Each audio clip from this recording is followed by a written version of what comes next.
देश मेरा जल रहा है, आग लगी है सीने में, हुक्मरां सब व्यस्त हैं खून गरीब का पीने में। तो राम मंदिर या बाबरी का पक्ष नहीं मैं लाई हूं, घायल भारत चीख रहा है, चीख सुनाने आई हूं।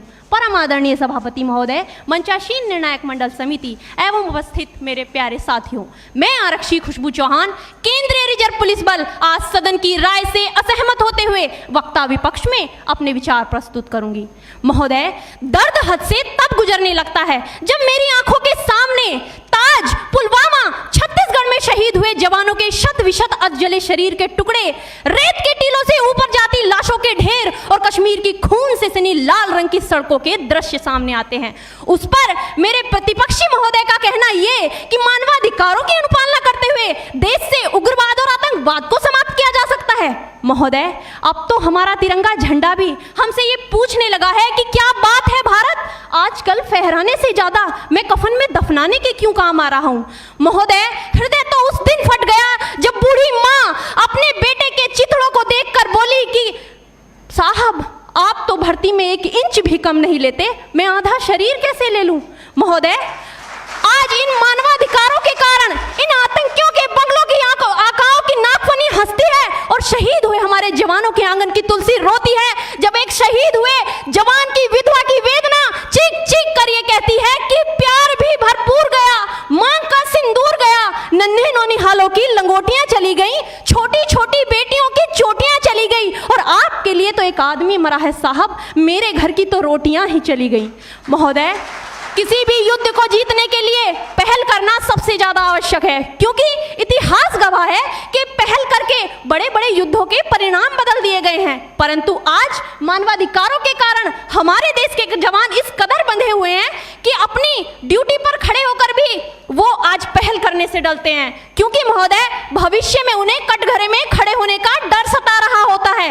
वो ये जानते हैं कि चाहे एक उग्रवादी की राइफल से निकलने वाली गोली को ये तय करना पड़े या ना पड़े कि वो किसे लगेगी, लेकिन हमारी राइफल से निकलने वाली हर गोली को ये निर्णय लेना पड़ता है कि चाहे वो किसी निर्दोष को लगे, दोषी को लगे या ना लगे, परंतु किसी निर्दोष को नहीं लगनी चाहिए। यदि ऐसा हुआ तो ना तो ये समाज हमें छोड़ेगा, ना ही तिल का ताड़ बनाने वाली ये मीडिया हमें छोड़ेगी। और महोदय, मानवाधिकार के तले किसी जवान को दबाकर युद्ध के मैदान में छोड़ देना कोई वीरता नहीं, एक आत्महत्या है। क्योंकि महोदय, फूल को श्रृंगार दो ये मुमकिन नहीं और एक वीर को झनकार दो ये मुमकिन नहीं। जो हाथ बांध दे सेना के, ऐसे मानवाधिकार का पालन संभव नहीं।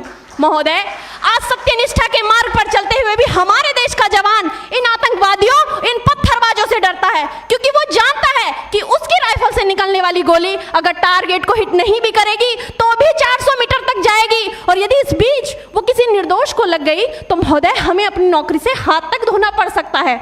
और महोदय, अपनी नौकरी को बचाने की खातिर एक जवान आज ये सोचता है कि चाहे सांप मरे या ना मरे, परंतु लाठी नहीं टूटनी चाहिए, क्योंकि आज हमारे देश के हालात कुछ ऐसे हो गए हैं कि चिरागों को हवाओं में उछाला जा रहा है, हवाओं पर भी रोब डाला जा रहा है। अरे हम ही तो बुनियाद है आंतरिक सुरक्षा की, और आज हमें ही नौकरी से निकाला जा रहा है। महोदय, जब पुलवामा में 44 जवान शहीद हुए, छत्तीसगढ़ में 76 जवान शहीद हुए, तो कोई भी मानवाधिकार की दुहाई देने वाला हमारे पक्ष में आकर खड़ा नहीं हुआ। परंतु जब जेएनयू विश्वविद्यालय में एक देशद्रोही के द्वारा भारत तेरे टुकड़े होंगे, अफजल हम शर्मिंदा हैं जैसे देशद्रोही नारे लगते हैं, तो सारे मानवाधिकार के ज्ञाता आकर उसके पक्ष में खड़े हो जाते हैं। तभी तो क्या कहा था उस देशद्रोही ने कि तुम एक अफजल को मारोगे, हर घर से अफजल निकलेगा। तो मैं भारत की बेटी अपनी भारतीय सेना की तरफ से आज ये ऐलान करती हूँ कि उस घर में घुसकर मारेंगे जिस घर से अफजल निकलेगा, वो कोख नहीं पलने देंगे जिस कोख से अफजल निकलेगा। उठो देश के वीर जवानों, तुम सिंह बनकर दहाड़ दो और एक तिरंगा झंडा उस कन्हैया के सीने में गाड़ दो।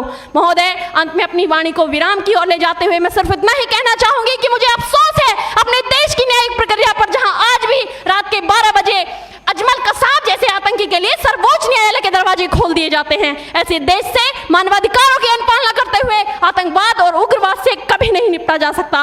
मानवाधिकार के नाम की दुहाइयां देने वालों, सीमा पर लड़ा नहीं जाता, चरखों से शोलों के आगे रामायण पढ़ी नहीं जाती, सीमा पर गोलों के आगे। धरती के घोर कुहासे को एक सूरज ही हर सकता है, क्योंकि एटम बम से रक्षा केवल एटम बम ही कर सकता है। जय हिंद, जय भारत।